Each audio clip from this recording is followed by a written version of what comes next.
woman sat in a luxurious Mercedes, decisively stepping on the gas, running over her husband multiple times to ensure he was dead. Beside the driver's seat sat her husband's stepdaughter.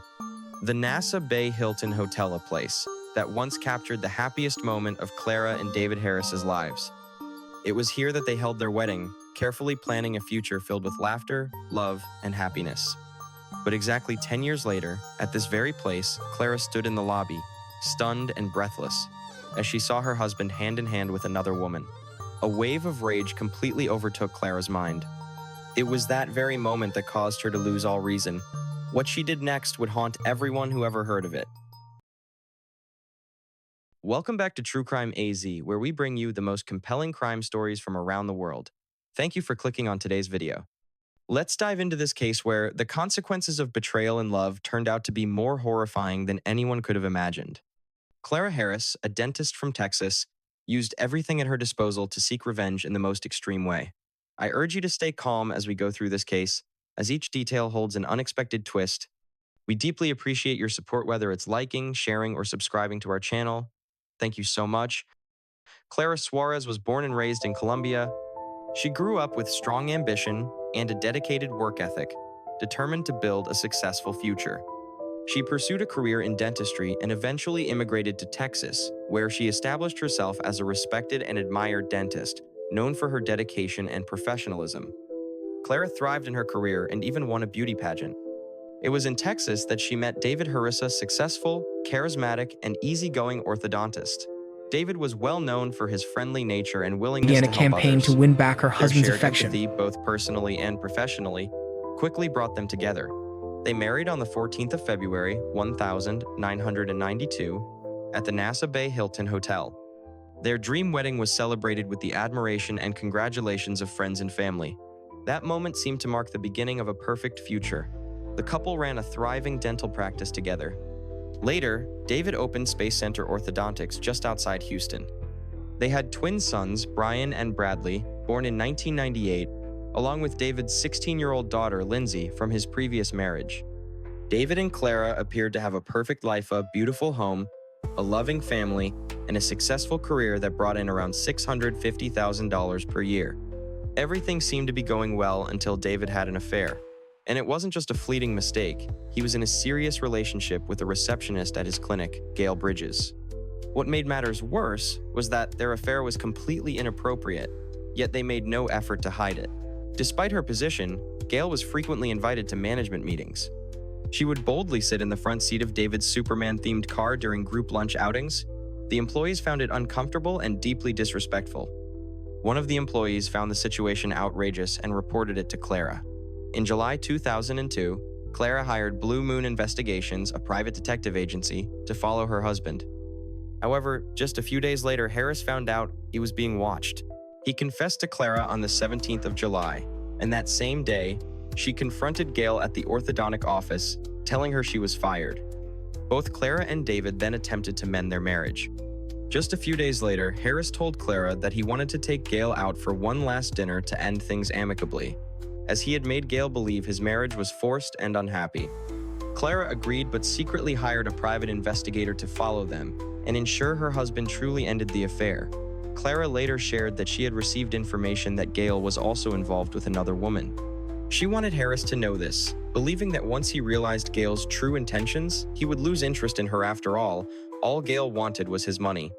On the 24th of July, 2002, the private investigator followed David to his supposed final meeting with Gail. He then informed Clara that David had indeed met with Gail, but not at a restaurant as he had promised. Instead, they had gone to the Hilton Hotel, the very place where Clara and David had held their wedding reception. Clara got into her car with David's 16-year-old daughter, Lindsay, and drove to the hotel. Upon arrival, they immediately spotted Gail's SUV, a vehicle they recognized from when she worked at their dental clinic. Clara wasted no time. She stepped out and vandalized Gail's car, leaving deep scratches on both sides and bending the windshield wipers. Then, Clara and Lindsay entered the hotel lobby, but they couldn't find David and Gail anywhere. When they asked the front desk, they were told that no one under those names was registered. Clara then called David's cell phone, telling him that one of their twin sons was sick and that he needed to come home. The trick worked. A few minutes later, David appeared hand in hand with Gail. Enraged, Clara charged at the couple. Lindsay began hitting her father while screaming, "I hate you." David could defend himself, but Gail could not. Clara grabbed Gail's hair and slammed her head onto the marble floor, ripping her blouse. As some men tried to pull Clara away, she still in a fit of rage smashed Gail's head onto the floor once more before finally being restrained. Hotel staff intervened in the altercation and forced Clara and Lindsay to leave. They escorted them to Clara's Mercedes, while David and Gail headed toward Gail's now vandalized SUV. But Clara wasn't done yet. Behind the wheel of her Mercedes-Benz, she was seething with rage. She began circling the parking lot as David walked toward his car with Gail. Then, Clara slammed on the gas, accelerating straight toward them. As the Mercedes sped toward the couple, Gail was pushed against the SUV just moments before the car struck David. The impact sent him flying 25 feet across the parking lot. The private investigator Clara had hired to follow David began recording the scene, but Clara still wasn't finished. Lindsay screamed and tried to get out of the car, but Harris accelerated, again running over her husband a second time. Then she made a sharp 180-degree turn and ran over him one last time. Witnesses recalled seeing Lindsay punch Harris in the face before both of them finally got out of the car. Lindsay was crying as she rushed to her dying father's side, and Clara cried too. She held David and told him she was sorry and that she loved him. The 44-year-old orthodontist tragically died. He was pronounced dead at 9:48 p.m. Clara was released on bail within a day. Her legal team wasted no time preparing her defense. The private investigators Clara hired had accidentally captured the entire incident on video, which became crucial evidence. However, because the footage only showed Clara circling the parking lot and David was barely visible, her defense team argued that she had only hit him once. The story of an enraged wife killing her cheating husband spread like wildfire. Dozens of reporters swarmed Harris's first court appearance. Her twin sons were placed in the care of family friends, while her stepdaughter Lindsay testified against her when the trial began in January 2003.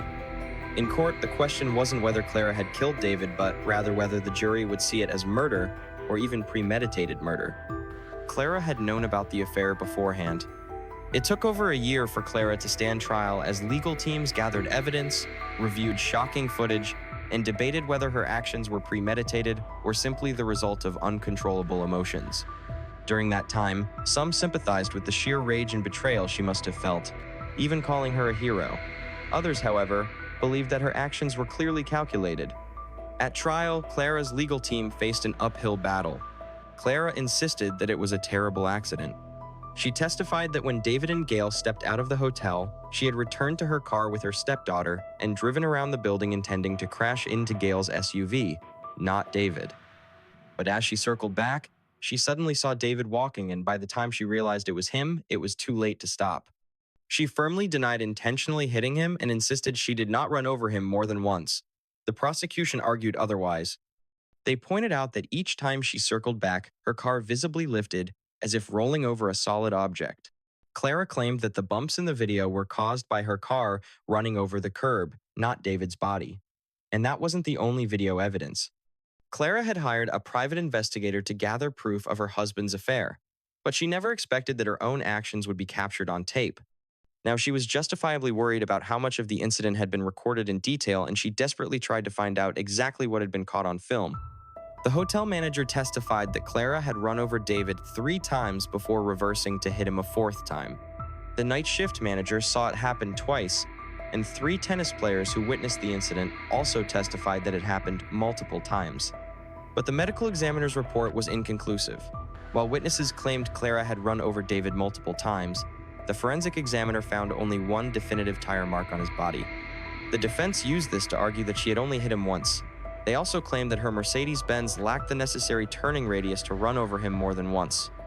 The defense even hired a private consultant to recreate the scene, attempting to prove Clara had only run over David once. The prosecution countered with a police officer, who pointed to a second tire mark in a photo leading directly to David's body.